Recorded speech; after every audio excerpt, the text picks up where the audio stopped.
राष्ट्रवादी Congress party के अध्यक्ष शरद पवार अगर ये कह रहे हैं कि उन्होंने अपने 55 बरस के संसदीय जीवन में ऐसी शर्मनाक तस्वीर नहीं देखी, तो वाकई ये मोदी सरकार के कामकाज के तरीके पर सवाल है। खुद मोदी जी पवार को अपना राजनीतिक गुरु बताते रहे।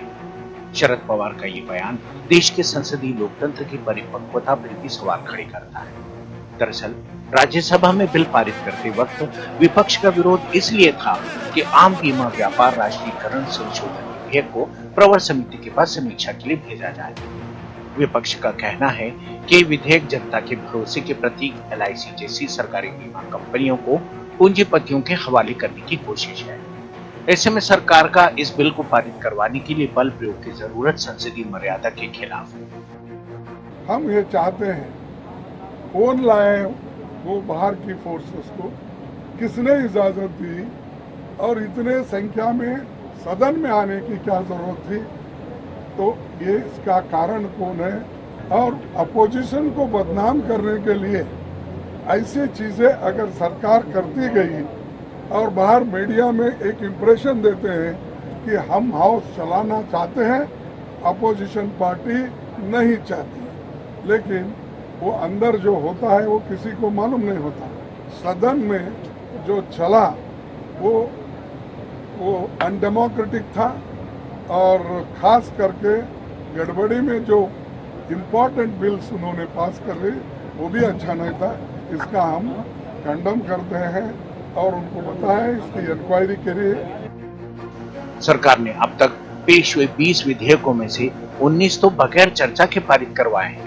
सवाल यह है कि अगर विपक्ष के हंगामे के बावजूद जब बिल पारित हो रहे हैं तो मार्शलों के जरिए विपक्ष को रोकना कम से कम लोकतांत्रिक तो नहीं है। लेकिन विपक्ष का मानना है कि विरोध की वजह से हमें सबक सिखाने के लिहाज से कदम उठाया गया है। पीएम मोदी ने संसदीय दल की बैठक में पहले ही साफ कर दिया था कि कामकाज न चलने देने के लिए विपक्ष को बेनकाब करना चाहिए। उसके बाद तो विपक्ष के विरोध पर सभापति वेंकैया नायडू के आंसू थमने का नाम नहीं ले रहे।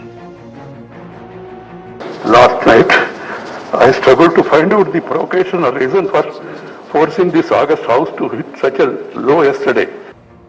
सचमुच सभापति जरूर इस पूरी घटना से भी आहत हुए। उन्होंने विपक्षी दलों की बैठक भी बुलाई, लेकिन सरकार के रवैये से साफ है कि उसे अपने ही तरीके का लोकतंत्र चाहिए। नायडू उस दिन भी बेहद दुखी हुए होंगे जब किसान बिल पर मत विभाजन की मांग को ठुकराकर इसी सदन में पास कर दिया गया। उससे भी ज्यादा संसदीय लोकतंत्र की द्रौपदी को दुख तब पहुंचा होगा जब मत विभाजन की मांग इस आधार पर खारिज कर दी गई क्योंकि विपक्षी सांसद अपनी सीट पर मौजूद थे, बल्कि उन सांसदों को निलंबित भी कर दिया गया और धरने पर बैठे सांसदों को देश भर में मीडिया को खरीद कर बदनाम किया गया था। उपसभापति हरिवंश नारायण सिंह तो रात भर सो नहीं पाए थे और मीडिया की कैमरा टीम लेकर सांसदों को चाय पिलाने पहुंच गए। बाद में एक अखबार ने वीडियो की पड़ताल करके बताया था कि विभाजन की मांग करने वाले सांसद अपनी सीट पर ही मौजूद थे। उस दिन अश्वत्थामा हतो नरुवा कुंजरू जैसा नजारा था और युधिष्ठिर की तरह माने जाने वाले पूर्व पत्रकार हरिवंश से सरकार ने दोबारा सभापति बनने की कीमत वसूल ली थी। दरअसल गुजरात के प्रधानमंत्री रहते नरेंद्र मोदी के कार्यकाल में विधानसभा की सबसे कम बैठकें हुई।